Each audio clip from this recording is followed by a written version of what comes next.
Good evening. I'm Epstein, and here we are with your SPDR-ETF stock market wrap-up. And this wrap-up is for Wednesday, July 26th, 2023. So we're done. And I'll tell you, I just wanted to get through this. The Fed did exactly what I've been writing about, what I've been saying here, not even off this much from what I said.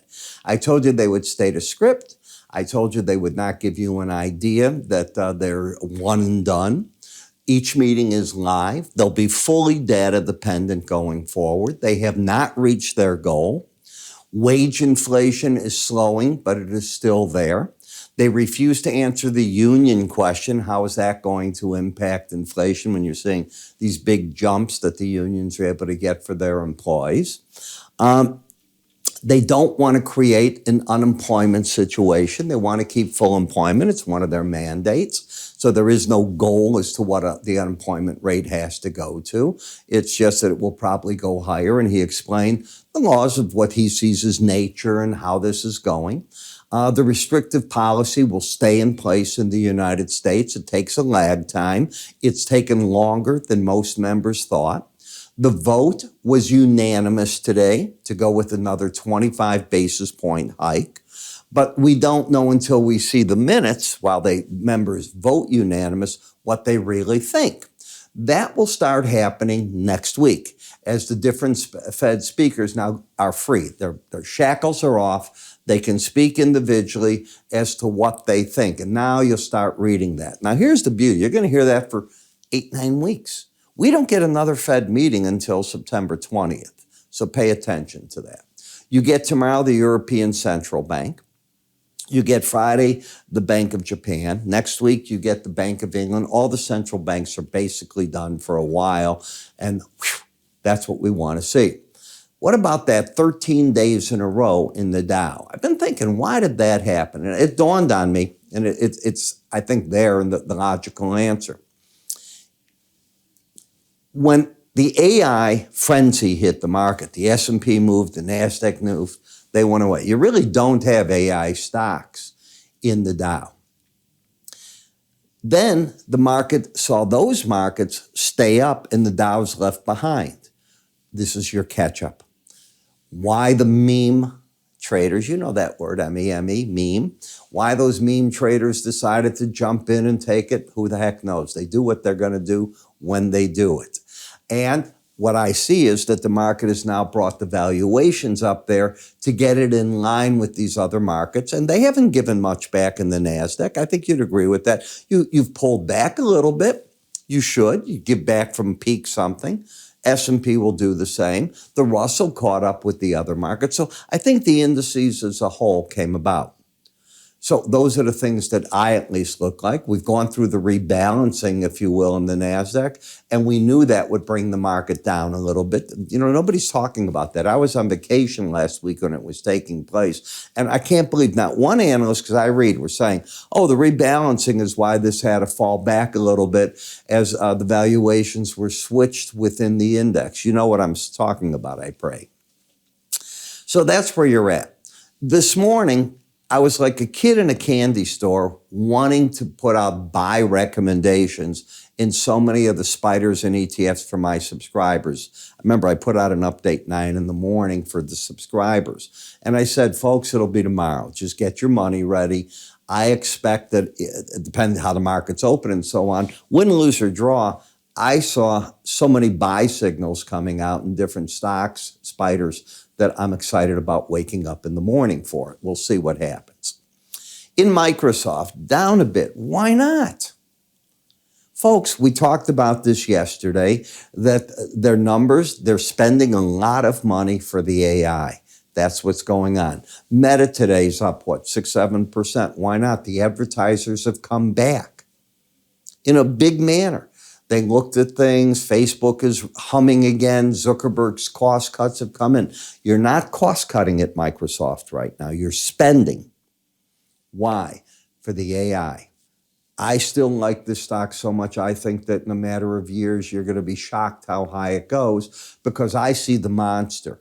Once it says, I want $30 a month from all of you for AI that are using, if you want AI, for Word, Excel, your your mail, all the products they have. I envision this to be a monster.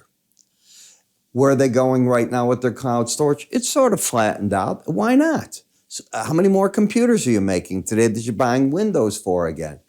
You're replacing older ones, but it's not like a major growth industry right now. Agreed? You don't have to, but take a look at the stocks. I think you get an idea of what I'm saying. But the new growth is this. This is an industrial revolution move. This is not a typical move. This is like when computers first came out, and I built one, so I know, and I was building, I will never forget it, to do moving averages, and we were building one in a wooden case and so on. This had to be 79, 80, right in that area. Then I remember getting my first smartphone. I had the old Motorola Flips, the first one. This is that equivalent. You're already using AI on everything you're doing. I know you're going to go, what's he talking about?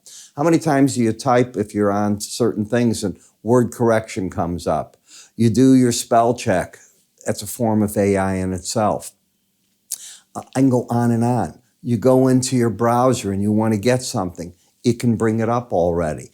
It's only going to get and become in everything. How many times I have a smartphone? Siri, tell me about this. I asked the question. Now, I am building as I'm talking to you. I have the ideas. I've got my staff working with me. I am building a quant system right now. And we are using AI to give us the coding, all right? I know what I want it to do. I'm not saying to the system, hey, build the system that makes me money. I wish I could do that. Maybe one day it'll do that. I don't know. But right now we might want to say, how do we get this? And what are the probabilities if this happens of this occurring? And that's what we're building right now. I've been doing it all summer. So, and yes, we are using it with artificial intelligence. So I know what I've got my hands on. I can't wait to finish it and see if I've gotten the product that I want. That's the thing that I'm waiting on. Probably won't know for another month. Okay. But lower highs, lower lows, yeah, you see that. That's what the swing line's telling you right there. Now, where might the market head? Well, if it's going to break down, that's a big question. A possible area is the 100-day average, the 200s here, but more likely, if it's going to break, are the Bollinger Bands. And they come in at the 328 level. Does the market have to reach there? No, but it is a target. What about momentum? Down. So you've got the trend down, you've got lower highs, lower lows, you've closed under the 18-day average. The first major target is 328.60. The trend is broken if you get back over 351.89, and the resistance, as I see it, is 342.74. When I look at Rivian, market still has the embedded reading. What do you do when you have an embedded reading? You're wildly bullish until it's lost. When the red line closes under 79, I'm no longer bullish. Until then, what do you think my upside target is? One of them, there are window envelopes I don't show here, but one of them is right here. What else happened? You had a bullish crossover where the 18-day average in red got over the gray, which is the 200. Do you disagree that since then, that crossover, the market got bullishness to it? The combination is still bullish, supports the 18-day average. Gasoline fund. I do a whole article today in my written update about gasoline and what's going on. There is a shortage. And it's not just the United States. It's literally global. And what's happened here is this market is caught on fire. Remember, we didn't get that rally for July 4th. And then I said, you know, you skip that, but you're probably going to get your Labor Day move. I don't think it's over. Until the red line closes under 79, I think you just keep on breaks, dropping. That's where the pros will show up to buy. I think they'll pump part of their positions against the Bollinger Band, and they'll dump everything when the red line closes under 79. Doesn't mean they'll be bearish. It means that this leg is over. Same thing in XLF. In the financial sector, if you're with me in the mornings in my subscriber video that I put out at 9 o'clock for this, wow, that is what I've been saying. I said, I don't think this is over. You've got your embedded reading. You're pulling back right into buy zones. I'm still looking for Bollinger Bands. Pump out, buy back, pump out, buy back, and dump everything when you get a reading in the under 79. In XLI, sideways. But you have the embedded reading. This rules the day. There's a hierarchy that I developed in trading. I know which rules take precedent over other rules. You will get times where you have a downtrend in one area and you have your slow stochastic in another. And it's screaming at you, buy while you're getting a correction in the market. It's just an opportunity to come in until this gives up. This rules the day as far as I'm concerned. NVIDIA, still love it. This is the correction in the market. Okay, the weekly chart is stronger than the daily chart. We've corrected. We had that AI move. Remember, I was just talking about the Dow and why I thought it came up. Here's the AI move. It is now corrected a bit from there. Okay, I can live with that. But have you gotten bearish? No, you had a correction in the market so far that carried down to the 18-day average, that line in the sand. You hear me talk about it all the time. So far it's held. I think if the market clears 451.83, it signals another buy signal in the market, and then I wouldn't be surprised if the target's here. On the other hand, you get it and you drop back under 440.40, then you have a different pattern develop, and then it is time where the market has to consolidate more. That's how I'm viewing the chart, at least. Will I be right? Who the heck knows? In stocks, nah. I like playing the individual stock more. This is just caught at the 18-day average. I think you'd agree. You had that AI run. It's done its thing. Now it's consolidating it already. In the home builders, so today we saw new home sales come out down 8% for June. But those are June numbers. I don't know what July did. You know, a lot of people buy during the summer to see what's going on. I don't know of a home builder company that isn't on fire. They have orders coming in. They got a backlog if they can build it. I am not hearing in the industry anything bad. What is the market doing here in terms of embedding? Well, both numbers today were over 80. Agreed? Yesterday, both numbers were over 80, and the day before they were not. Did you hear that word? We're not. When's the key day? Tomorrow. If they both close over 80, I'm back to embedded. Otherwise, I just have an overbought market. So I'm on the sidelines. Energy, I'm bullish. Now, did we embed here? You got to look. Both numbers over 80 today. Both numbers over 80. And the day before, both numbers over 80. Yeah, so I'm waiting on pullbacks to get my clients in. Hope I get it. There's a whole scheme to do it. It's in my enhanced Bollinger Band course. It is not just buying the break. There are rules to buy the break, and I have to wait on those, okay? But I've got what I wanted in the reading. The the gold is just overbought. It is certainly a friendly market. It has stayed over the 18-day average. It is fighting a battle, a major battle at the 100-day average, trying to determine the next move. Can it lift out of here? Can it get to that 185 level again? That's going to be the key. In the futures, my next upside targets, believe it or not, I've got one that comes in near 2,200 long term. We'll see if that ever materializes in terms of triggering the target, but it's developing right now. SLV, trying to get up to an area where it lost the embedded reading. Is it going to clear this high or go back to the 18-day average?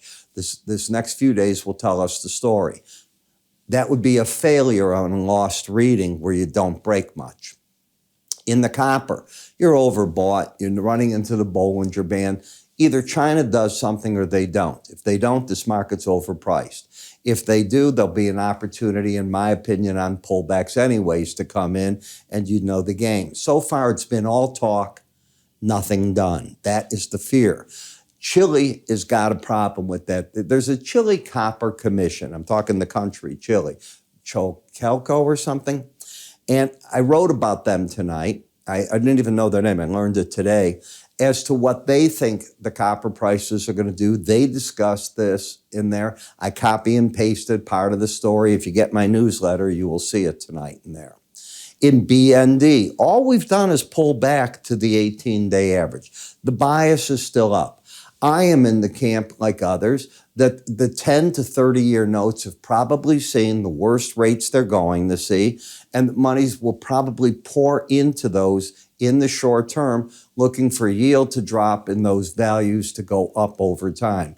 Are people locking them in? Yeah, but do you have a stomach for a 10-year lock-in is the real question. Then we get to the stock, to the dollar index, not stock. All I was looking for was when you lost the embedded reading was a move back to the 18-day average. It was the closest moving average. The 100 happened to be with it. Tell me where this market has run out of momentum. Flip-flop it. You heard me flip-flop it because you did the exact same thing the opposite way in the euro. Why do you flip-flop? 40% of the value of the dollar index is made up of the euro. So if the dollar weakens, weakens, then what happens is you get stronger euro. They go back and forth. You don't want to be in both at the same time. It can be bad. You're betting against yourself. Always understand that, being one or the other. Okay, so what do I do here as to get you involved? Well, you know, we have all these free offerings, and I mean there's a slew of them. This is how the page looks. IRAPstein.com. By the way, up here, if you click, you'll be taken here. You choose what you want. We send it to you via email, and away you go. You want the free courses on the Arun indicator, pivot points, there. Do you want to try price counts?